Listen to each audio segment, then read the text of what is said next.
que sufren, vengan a mí los que están sin paz, que yo los consolaré, que yo los aliviaré.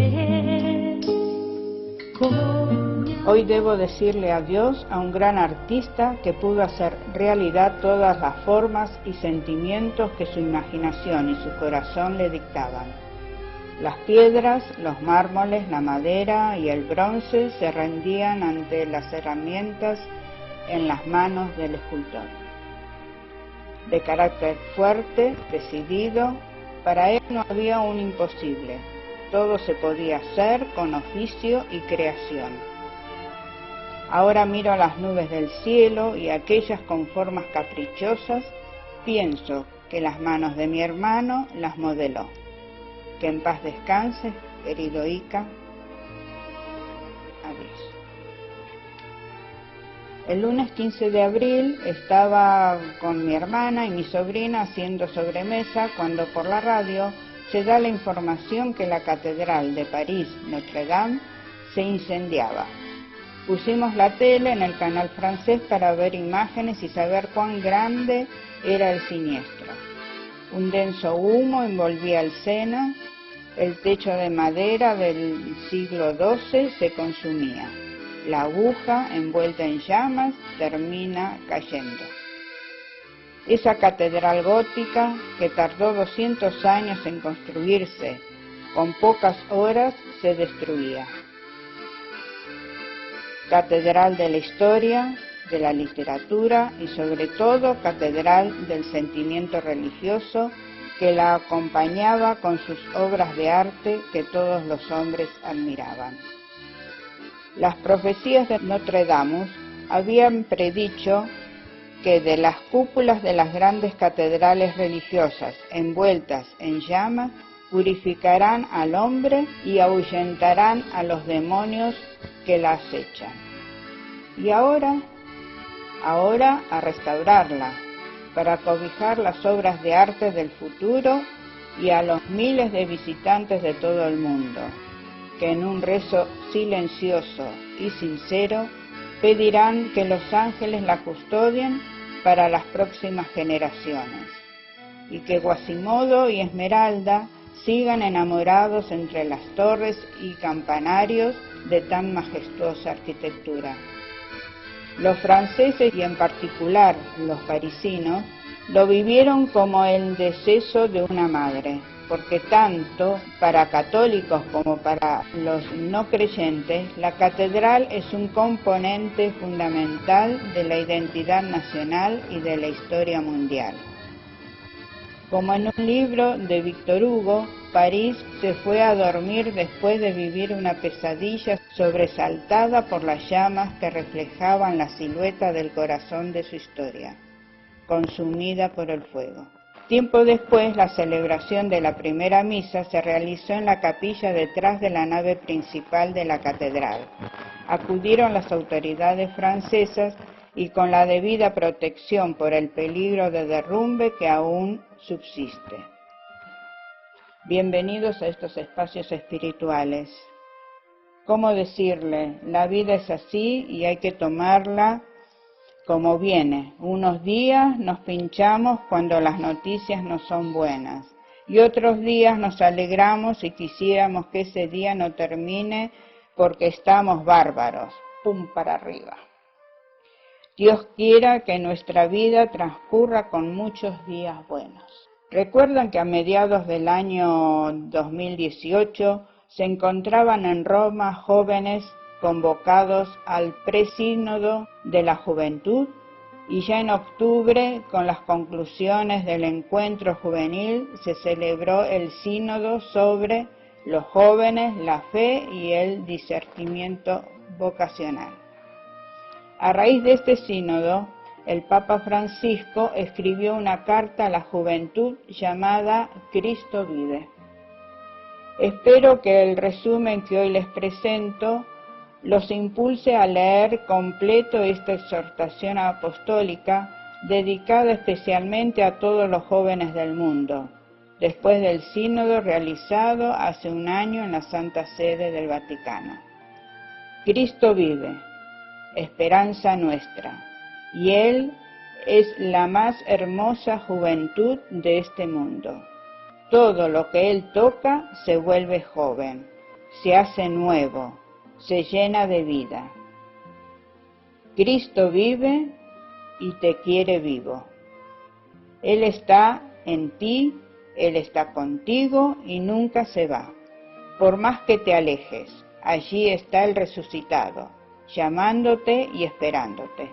Él estará allí para devolverte la fuerza y la esperanza. Dice el Papa Francisco: me dirijo a todo el pueblo de Dios, a sus pastores y a sus fieles, porque la reflexión sobre los jóvenes y para los jóvenes nos convoca y nos estimula a todos. Capítulo primero, ¿qué dice la palabra de Dios sobre los jóvenes? Vemos que José era el más pequeño de la familia. Sin embargo, Dios le comunicaba cosas grandes en sueños y superó a todos sus hermanos en importantes tareas cuando tenía 17 años.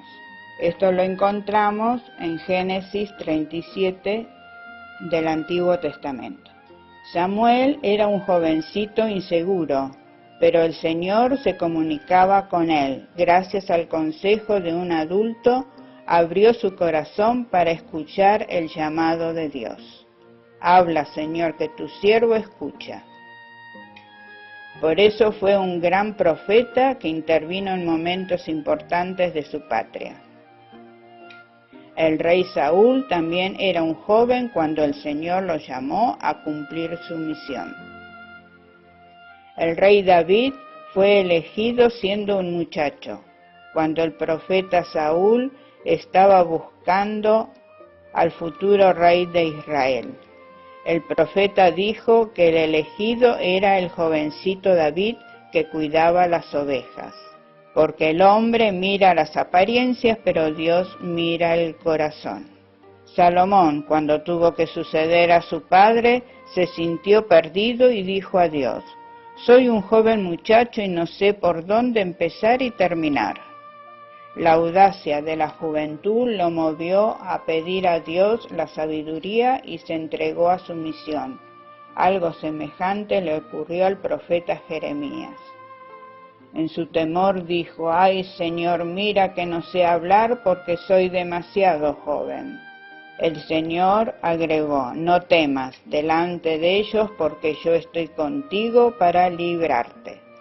En el Nuevo Testamento cuenta una parábola de Jesús, que el hijo más joven quiso irse de la casa, pero en sueños de autonomía se convirtieron en libertinaje y desenfreno, y probó lo duro de la soledad y de la pobreza.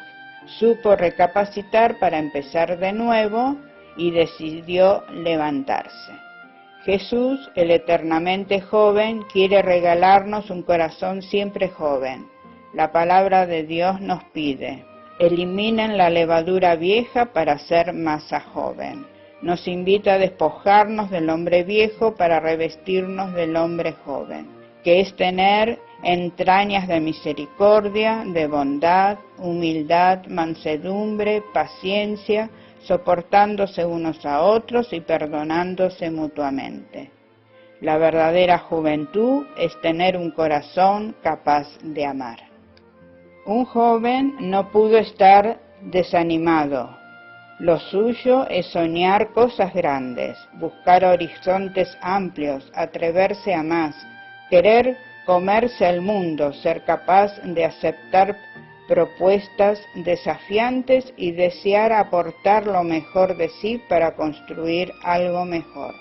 En el Evangelio de Marcos aparece una persona que, cuando Jesús le recuerda los mandamientos, dice: los he cumplido desde mi juventud. No hay que arrepentirse de gastar la juventud siendo buenos, abriendo el corazón al Señor. Si has perdido el vigor interior, los sueños, el entusiasmo, la esperanza y la generosidad, ante ti se presenta Jesús como se presentó ante el hijo muerto de la viuda, y con su potencia de resucitado, el Señor te exhorta: joven, a ti te digo, levántate. Capítulo 2. Jesucristo siempre joven. El Evangelio no habla de la niñez de Jesús, pero sí nos narra algunos acontecimientos de su adolescencia y juventud. Las últimas imágenes de Jesús niño son las de un pequeño refugiado en Egipto. Entre estos relatos encontramos uno que muestra a Jesús en plena adolescencia. Es cuando regresó con sus padres a Nazaret después que ellos lo perdieron y lo encontraron en el templo. Allí dice que les estaba sujeto porque no renegaba de su familia. Lucas agrega que Jesús crecía en sabiduría, edad y gracia ante Dios y los hombres.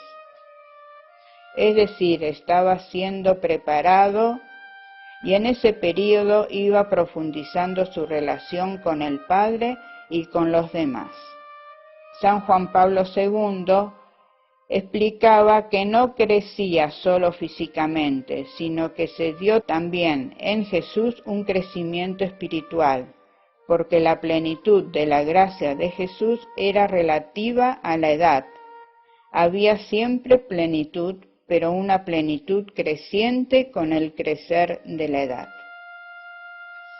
Las primeras imágenes de Jesús joven adulto son las que nos presentan en el gentío junto al río Jordán para hacerse bautizar por su primo Juan el Bautista, como uno más de su pueblo.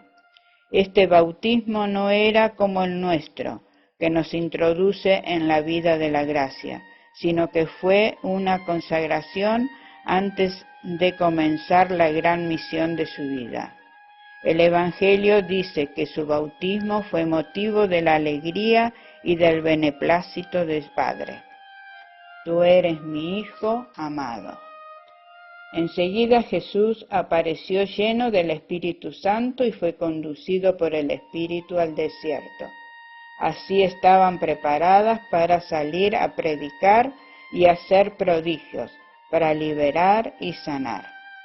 Cada joven, cuando se sienta llamado a cumplir una misión en esta tierra, está invitado a reconocer en su interior esas mismas palabras que le dice el Padre Dios: Hijo, tú eres mi Hijo amado.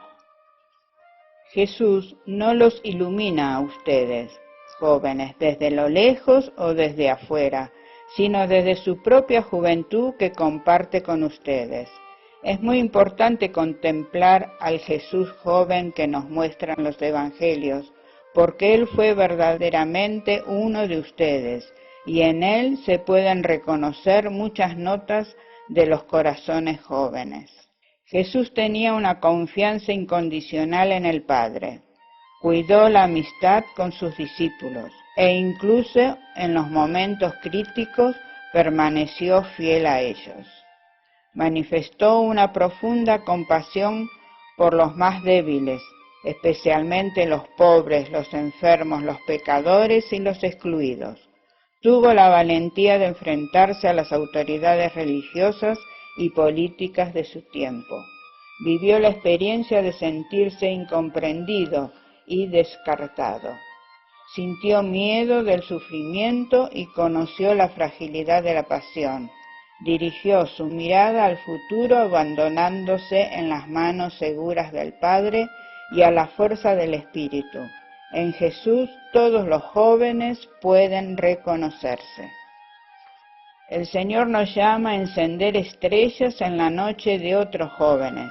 Nos invita a mirar los verdaderos astros, esos signos tan variados que Él nos da para que no nos quedemos quietos, sino que imitemos al sembrador que miraba las estrellas para poder arar el campo.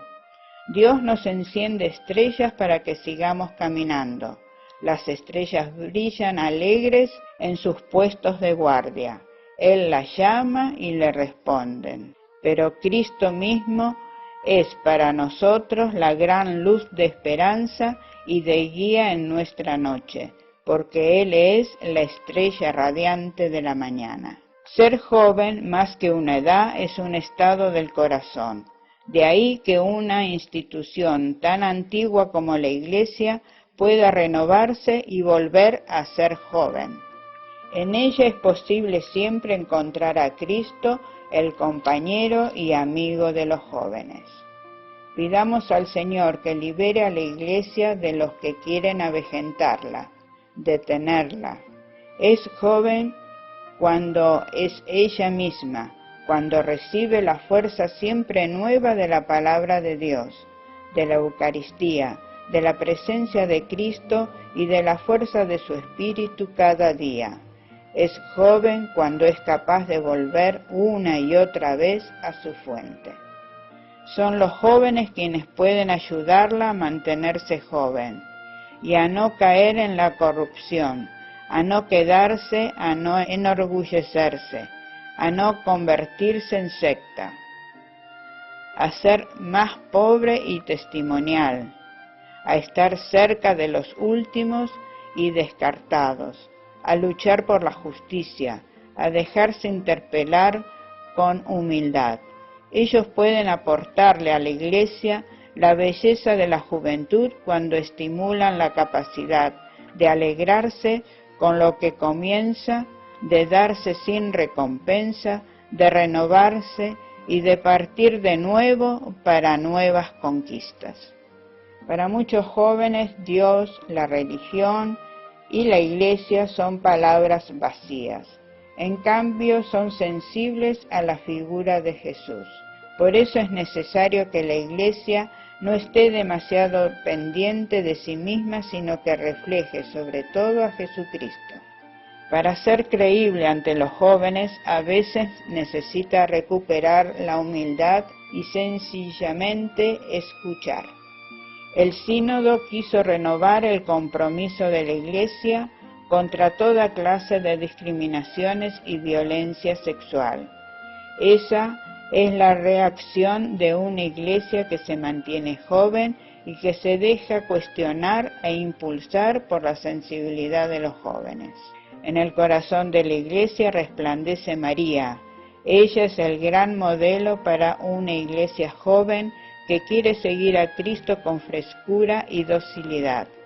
Cuando era muy joven recibió el anuncio del ángel y no se privó de hacer preguntas, pero tenía un alma disponible y dijo: aquí está la sierva del Señor. Siempre llama la atención la fuerza de ese sí de María joven, la fuerza de ese hágase que le dijo al ángel. Fue el sí de quien quiere comprometerse y el que quiere arriesgar, de quien quiere apostarlo todo, sin más seguridad que la certeza de saber que era portadora de una promesa. Y yo pregunto a cada uno de ustedes, ¿se sienten portadores de una promesa? ¿Qué promesa tengo en el corazón para llevar adelante? María tendría, sin dudas, una misión difícil, pero las dificultades no eran una razón para decir no. Seguro que tenía complicaciones, pero no serían las mismas complicaciones que se producen cuando la cobardía nos paraliza por no tener todo claro o asegurado de antemano. María no compró un seguro de vida.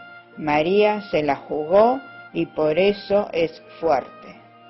Sin ceder a evasiones ni espejismos, ella supo acompañar el dolor de su hijo, sostenerlo en la mirada, cobijarlo en el corazón. Dolor que sufrió, pero no la resignó. Fue la mujer fuerte del sí, que sostiene y acompaña, cobija y abraza. Ella es la gran custodia de la esperanza. Ante los ojos de la Madre solo cabe el silencio esperanzado, y así María ilumina de nuevo nuestra juventud. El corazón de la Iglesia también está lleno de jóvenes santos, que entregaron su vida por Cristo, muchos de ellos hasta el martirio. Ellos fueron preciosos reflejos de Cristo joven. Los jóvenes santos nos animan a volver a nuestro amor primero. Hay santos que no conocieron la vida adulta y nos dejaron el testimonio de otra forma de vivir la juventud. En el siglo III, San Sebastián era un joven capitán de la guardia pretoriana. Cuentan que hablaba de Cristo por todas partes y trataba de convertir a sus compañeros. San Francisco de Asís, siendo muy joven y lleno de sueños, escuchó el llamado de Jesús a ser pobre como él y a restaurar la iglesia con su testimonio.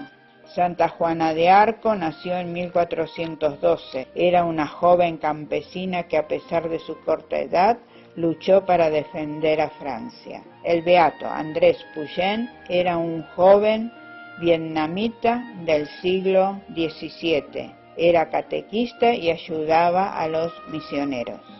Santo Domingo Sabio le ofrecía a María todos sus sufrimientos. Cuando San Juan Bosco le enseñó que la santidad supone estar siempre alegres, abrió su corazón a una alegría contagiosa. Santa Teresa del Niño Jesús nació en 1873. A los 15 años, atravesando muchas dificultades, logró ingresar a un convento carmelita. El beato Ceferino Namuncurá era un joven argentino, hijo de un destacado cacique de los pueblos originarios. Llegó a ser seminarista salesiano. El beato Isidoro Bacanja era un laico del Congo que daba testimonio de su fe.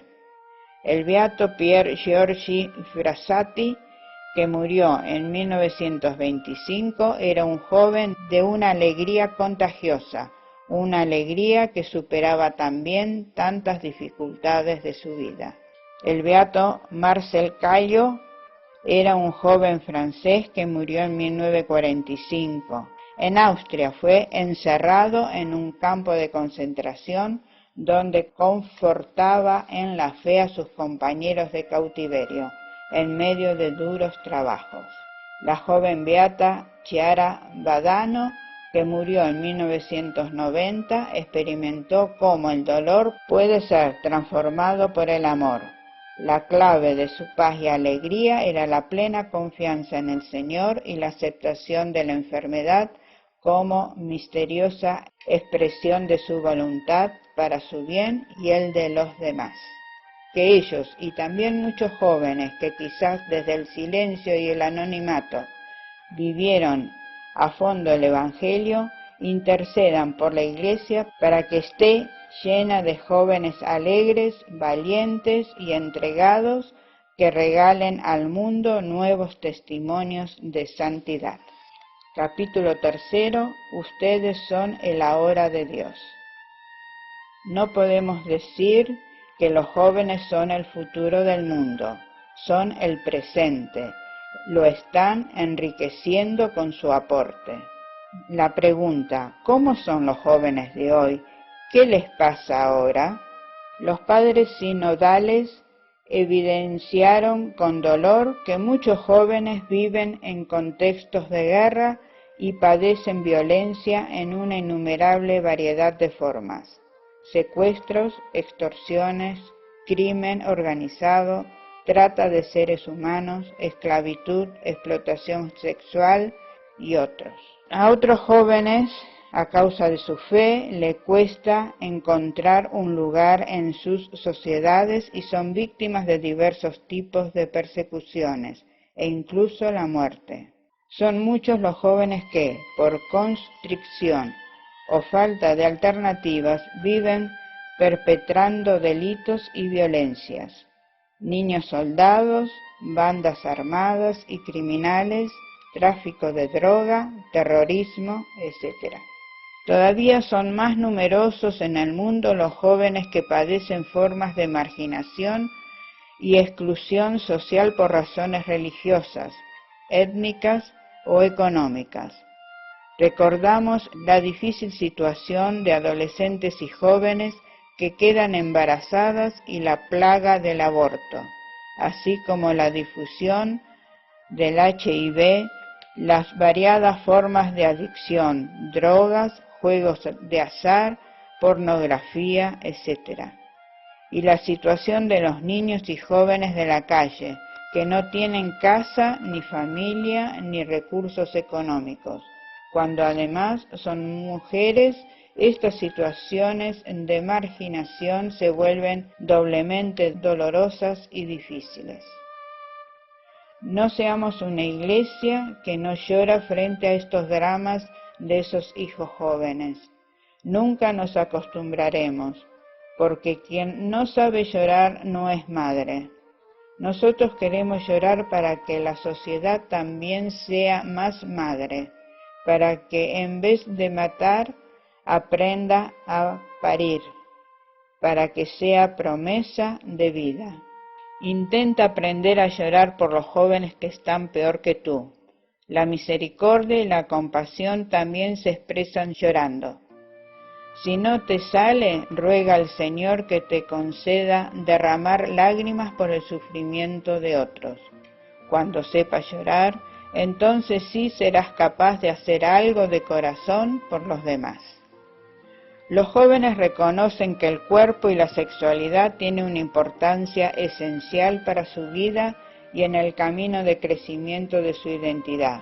Sin embargo, en un mundo que enfatiza excesivamente la sexualidad, es difícil mantener una buena relación con el propio cuerpo y vivir serenamente las relaciones afectivas. La moral sexual suele ser muchas veces causa de incomprensión y de alejamiento de la Iglesia, ya que se percibe como un espacio de juicio y de condena. Al mismo tiempo, los jóvenes expresan un explícito deseo de confrontarse sobre las cuestiones relativas a la diferencia entre la identidad masculina y femenina, a la reciprocidad entre hombres y mujeres y a la homosexualidad. En los jóvenes también están los golpes, los fracasos, los recuerdos tristes clavados en el alma. Muchas veces son las heridas de las derrotas de la propia historia, de los deseos frustrados, de las discriminaciones e injusticias sufridas, del no haberse sentido amados o reconocidos. Además, están las heridas morales, el peso de los propios errores, los sentimientos de culpa por haberse equivocado. Jesús se hace presente en esas cruces de los jóvenes para ofrecerles su amistad, su alivio, su compañía sanadora, y la Iglesia quiere ser su instrumento en este camino hacia la restauración interior y la paz del corazón. En algunos jóvenes reconocemos un deseo de Dios, aunque no tenga todos los contornos del Dios revelado. En otros podremos vislumbrar un sueño de fraternidad, que no es poco. En muchos habrá un deseo real de desarrollar las capacidades que hay en ellos para aportar algo al mundo. En algunos vemos una sensibilidad artística especial o una búsqueda de armonía con la naturaleza.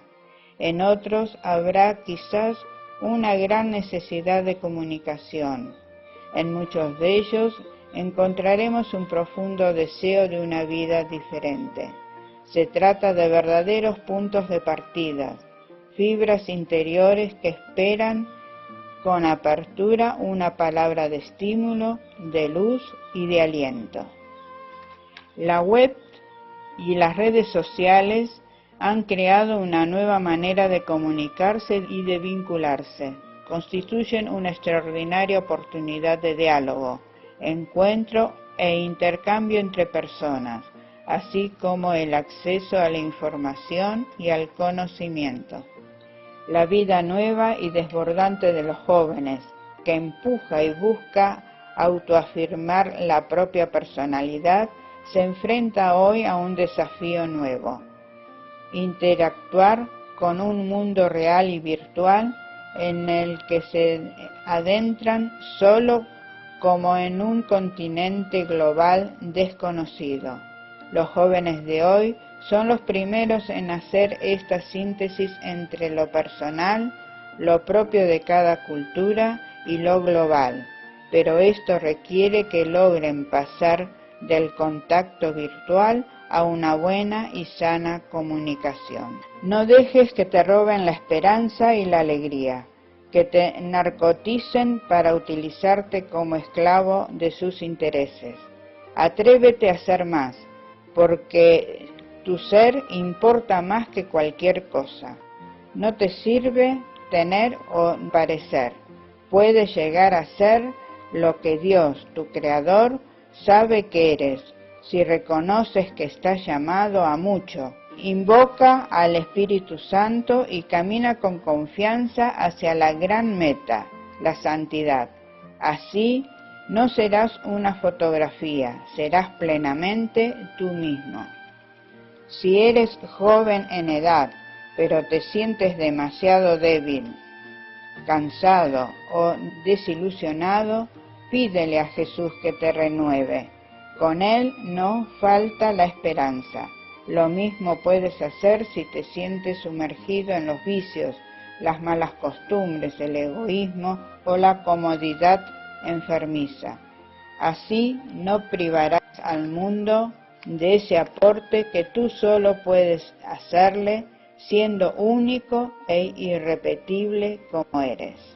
Bueno, queridos jóvenes y toda la gente que nos está siguiendo, esto no termina acá. Tenemos unos 5 capítulos más para ver, que serán el próximo encuentro. Así que me despido, los saludo, que tengan en plena confianza a Jesús, que Él, el Jesús joven, el Jesús que vive, el Jesús que está siempre a nuestro lado y que no nos deja. Él siempre va a sacar algo de ahí, algo de lo de Él y lo tuyo, para hacer de este mundo un mundo mejor. Que el Señor los bendiga y hasta la próxima. Estoy cambiando mi tristeza, estoy cambiando mis temores por la alegría del Señor, por la alegría del Señor. Estoy cambiando mi enfermedad, estoy cambiando mi dolor por la alegría del Señor, por la alegría del Señor. Fuera la tristeza, puede durar toda la noche. La alegría del Señor viene al amanecer. Fuera la tristeza, puede durar toda la noche. La alegría del Señor viene al amanecer.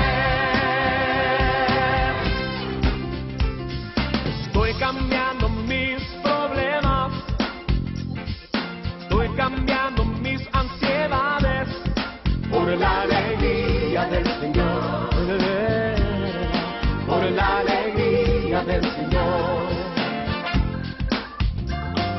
Estoy cambiando mis flaquezas, estoy cambiando todo lo que tengo por la alegría del Señor, por la alegría del Señor.